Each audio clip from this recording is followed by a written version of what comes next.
Hello दोस्तों। तो दोस्तों कैसे हो आप सब। दोस्तों अभी जो आपने थंबनेल पे देखा PGCIL मतलब power grid corporation of India limited की तरफ से रिक्रूटमेंट आई है फ्रेशर्स के लिए। दोस्तों ये जो रिक्रूटमेंट ड्राइव है ये बहुत ही अच्छी है। क्यों? क्योंकि यहाँ से सिलेक्शन होने का चांसेस बहुत ज़्यादा है। मैं ऐसी वैकेंसी आपको सजेस्ट क्यों करता हूँ उसके बताने से पहले मैं आपको कुछ वैकेंसी के बारे में बता दूं कि यहाँ आपको कौन कौन सी ब्रांच के बारे में मिलेगा। दोस्तों अगर आप सिविल से बिलोंग करते हैं, अगर आप मैकेनिकल से बिलोंग करते हैं, अगर आप इंस्ट्रूमेंटेशन से बिलोंग करते हैं, अगर आप इलेक्ट्रिकल से बिलोंग करते हैं, अगर आप इलेक्ट्रॉनिक्स एंड कम्युनिकेशन से बिलोंग करते हैं, अगर आप एनी ग्रेजुएट हैं या फिर आपने डिप्लोमा कर रखा है या फिर बीटेक कर रखा है और मान लीजिए आप इंडिया के किसी भी कोने से हो, लाइक आप नॉर्दर्न रीजन से हो, लाइक आप ईस्टर्न रीजन से हो, लाइक आप वेस्टर्न रीजन से हो, लाइक आप साउदर्न रीजन से हो या नॉर्थ ईस्ट से हो, नॉर्थ वेस्ट से हो, कहीं से भी हो, आपके लिए ये वैकेंसी काम की होने वाली है। ऐसा क्यों, किस लिए? सबसे पहले तो मैं ये वैकेंसी के बारे में बता दूं ये किसकी तरफ से आई है।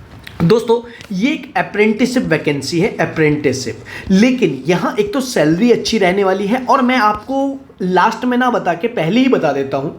दोस्तों आपको 2 से 3 स्टेप करने हैं, 2 to 3 स्टेप करने हैं अगर आपको जॉब यहाँ मिल जाती है या फिर आप कहीं भी अप्रेंटिसशिप के लिए जाते हैं। तो याद रखिए अगर आपको फ्यूचर में आगे बढ़ना है तो अप्रेंटिसशिप ज़रूर कीजिए। अगर आप फ्रेशर हैं तो दुनिया की मत सुनिए, आपको अपना पाथ खुद बनाना है, मतलब आपको अपना रास्ता खुद बनाना है। कैसे क्रिएट करना है उसके लिए मैं बता देता हूँ। मेरे अंडर में भी बहुत सारे अप्रेंटिसशिप स्टूडेंट्स आते हैं। जब वो आते हैं तो उनमें से 90% ये सोचते हैं कि अब तो मेरी लाइफ सेट है, जबकि मैं आपको बता दूं 99% बंदों की लाइफ अप्रेंटिसशिप में ख़राब हो जाती है। उसका रीज़न क्या है? क्योंकि वो काम सीखते नहीं हैं, वो ग्रुपिज़म करते हैं, एंजॉय करते हैं, 1 साल काटते हैं और 1 साल के बाद कोई काम नहीं आता है। उसके बाद बोलते हैं कि वो पर्टिकुलर जहां हमने अप्रेंटिसशिप की थी वो ख़राब है। ऐसा नहीं है, काम करने वालों की कहीं कमी नहीं है। ये मैं आपको रियलिटी बता रहा हूँ, मार्केट का सिनेरियो बता रहा हूँ। जो आप नहीं समझ पाते हैं, जो समझ गया वो आगे बढ़ गया।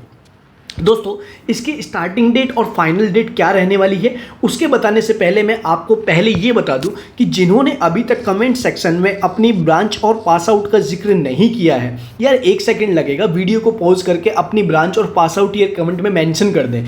और जो मैंने टेलीग्राम चैनल ज्वाइन करवा रहा हूँ ना, वो इसीलिए करवा रहा हूँ कि आपके हाथों से कोई वैकेंसी, कोई नोटिफिकेशन, कोई एलिजिबिलिटी क्राइटेरिया ना निकल पाए।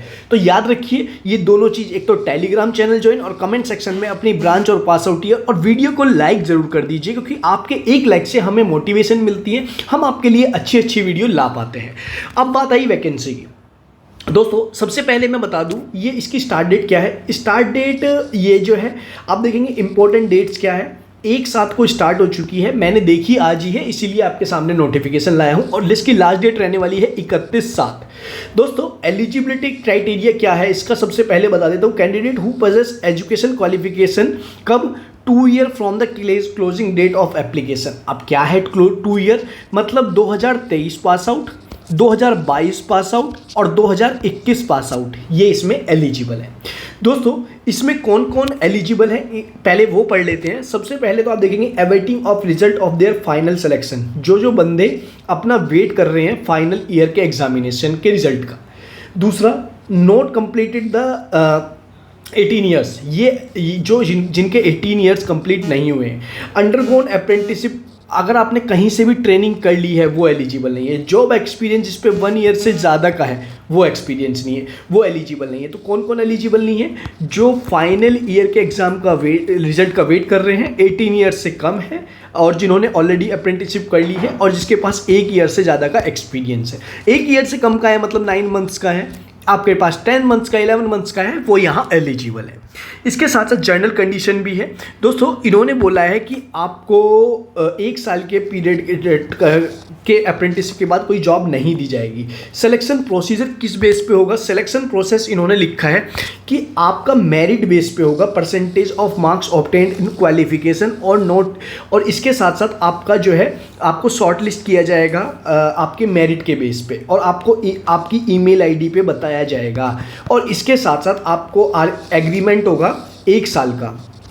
अब यहाँ एलिजिबल कौन कौन है दोस्तों, ये जो वैकेंसी निकली है ये जोनल वाइज निकली है। जोनल वाइज कौन सी, क्या होते हैं जोनल वाइज, जैसे कि आपने नक्शा देखा होगा या फिर आपने मैप देखा होगा, तो NEWS, ठीक है। तो ये नॉर्दर्न रीजन हो गया, ये ईस्टर्न रीजन, ये वेस्टर्न रीजन और ये साउदर्न रीजन। तो दोस्तों अब आपको मैं बता दूं कि इन्होंने जो है वैकेंसी जो निकाली है वो इसी के हिसाब से निकाली है। शायद माफ़ कीजिएगा, मेरे से कुछ गलती हो गई है। वो क्या गलती हुई है, NEWS। तो ऐसे होता है, नॉर्दर्न रीजन ये, ईस्टर्न ये, वेस्टर्न ये, साउदर्न ये। तो आपको मैं बता दूं कि आप देखेंगे जो सबसे पहले किस किस के लिए है। अब नॉर्दर्न रीजन में कौन कौन से आते हैं, दिल्ली, हरियाणा, राजस्थान, उत्तर प्रदेश, उत्तराखंड। अब नॉर्दर्न रीजन में सेकंड, नॉर्दर्न रीजन में भी फर्स्ट पार्ट है जो फरीदाबाद के अंडर आता है, दूसरा जम्मू के, तीसरा लखनऊ के, तो तीनों उत्तर प्रदेश, उत्तराखंड। ईस्टर्न रीजन में पटना, मतलब ईस्टर्न, आपने जो मैं आपको बता रहा हूँ ये क्या है, NEWS। अब इसमें कौन कौन एलिजिबल है जी, आप देखेंगे इसमें दूसरा West Bengal, Sikkim, eastern region to Kolkata में। कोलकाता में के बाद आप देखेंगे इसमें ईस्टर्न रीजन में, नॉर्दर्न रीजन में अरुणाचल प्रदेश, नॉर्थ ईस्ट में कौन कौन एलिजिबल है जी, नॉर्थ ईस्ट में एलिजिबल है आप देखेंगे अरुणाचल प्रदेश, आसाम, मणिपुर, मेघालय, मिजोरम, नागालैंड, त्रिपुरा। उड़ीसा प्रोजेक्ट्स में उड़ीसा, वेस्टर्न रीजन में महाराष्ट्र, छत्तीसगढ़, मध्य प्रदेश, गोवा, वेस्टर्न रीजन में गुजरात, मध्य प्रदेश। तो ऐसे सभी एलिजिबल है। तो अगर आप जिस रीजन से हैं उसके हिसाब से आप उठा लीजिएगा। आप किस रीजन से हैं, अब आप मैप में देख लीजिए, NEWS। अगर आप दिल्ली, यूपी से बिलोंग करते हैं तो आप नॉर्थ में आ जाएंगे। आप उड़ीसा, वेस्ट बंगाल, बिहार से बिलोंग करते हैं तो आप ईस्टर्न रीजन में आ जाएंगे। अगर आप गुजरात, सिक्किम, गुजरात, महाराष्ट्र या फिर आप MP, मध्य प्रदेश से बिलोंग करते हैं तो आप आ जाएंगे वेस्टर्न रीजन में। अगर आप दूसरे एरिया से बिलोंग करते हैं, लाइक कर्नाटक हो गया, कर्नाटक के बाद केरला हो गया, या फिर और भी जितने भी हैं, अरुणाचल प्रदेश हो गया वो। और ऐसे ही होता है नॉर्थ ईस्ट के बीच का रीजन ये वाला, जिसमें नॉर्थ ईस्ट में कौन, अरुणाचल प्रदेश आ गया, आसाम, मणिपुर, मेघालय। तो आप अपने हिसाब से अपना देख सकते हैं। अब बात कर लेते हैं एडवर्टीजमेंट की। मान लीजिए हम नॉर्दर्न रीजन में हैं। नॉर्दर्न रीजन का हमने डिटेल एडवर्टीजमेंट रीड किया। डिटेल एडवर्टीजमेंट में इसका नोटिफिकेशन आया हुआ है। तो नोटिफिकेशन में आपको दिखेगा पावर ग्रिड कहाँ के लिए। अब नॉर्दर्न रीजन 1 NR1 किस किस के लिए, दिल्ली के लिए, हरियाणा के लिए अलग, इसके साथ उत्तर प्रदेश के लिए अलग। और इनमें क्या है कि सभी के लिए वैकेंसी है। जैसे आप देखेंगे जो सबसे पहली वाली वैकेंसी है ये ITI इलेक्ट्रीशियन, डिप्लोमा, इसके साथ ग्रेजुएट HR एग्जीक्यूटिव जिसमें एनी ग्रेजुएट एलिजिबल है। अब ये डिप्लोमा वालों के लिए भी क्राइटेरिया, बीटेक वालों के लिए भी मैंने क्राइटेरिया आपको बता देता हूं। जो ITI है उनका ITI 2021, 2022 और 2023 के अंदर कंप्लीट हो जाना चाहिए, मतलब अभी तक रिजल्ट आ जाना चाहिए। दूसरी बात ये है, डिप्लोमा वालों के लिए आप 2021, 2022 और 2023 के पास आउट होने वाले चाहिए और आपका रिजल्ट अभी तक पोस्ट आउट हो जाना चाहिए। ऐसे ही बीटेक वालों के लिए, ऐसे ही एनी ग्रेजुएट वालों के लिए, तो आप सभी एलिजिबल हैं। इसके साथ साथ जैसे कि आपने देख लिया इसमें राजस्थान भी है, राजस्थान के साथ साथ उत्तराखंड भी है। और आपके ट्रेनिंग सेंटर कहाँ रहेंगे, देखिए जैसे कि अब दिल्ली वालों के लिए कहाँ रहेंगे, द्वारका में रहेंगे, हरियाणा वालों के लिए बता दिया, राजस्थान वालों के लिए, उत्तर प्रदेश वालों के लिए, उत्तराखंड वालों के लिए। ऐसे ही अलग अलग जगह पे आपका सैलरी मिलेगी। स्टाइफंड सबके अलग अलग होते रहते हैं। जैसे कि आपको कितना मिलेगा, डिप्लोमा वालों के लिए 15,000, ग्रेजुएट वालों के लिए 17,500, ऐसे अप डाउन आपको मिलने वाला है। और एक अच्छी अमाउंट होती है, कोई कम अमाउंट नहीं होती है 17,500, जब आप चाहें छोड़ सकते हैं।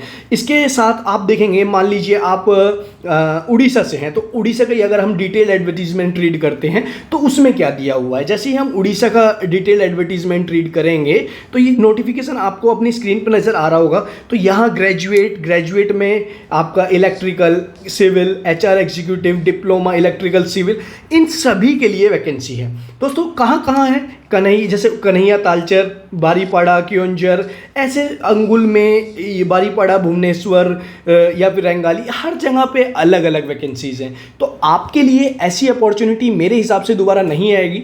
मैं आपको बोलूँगा, रिकमेंड करूँगा कि अपना रीज़न देख के उसको अप्लाई कर ले। बात कर लेते हैं अप्लाई करने की। कोई भी वैकेंसी अप्लाई कहाँ से करना है दोस्तों, जब आप ये नोटिफिकेशन रीड करेंगे उसी के नीचे आपको अप्लाई लिंक मिल जाएगा। कहाँ मिलेगा, आपको दिख रहा है step second, apply for apprenticeship in power grid.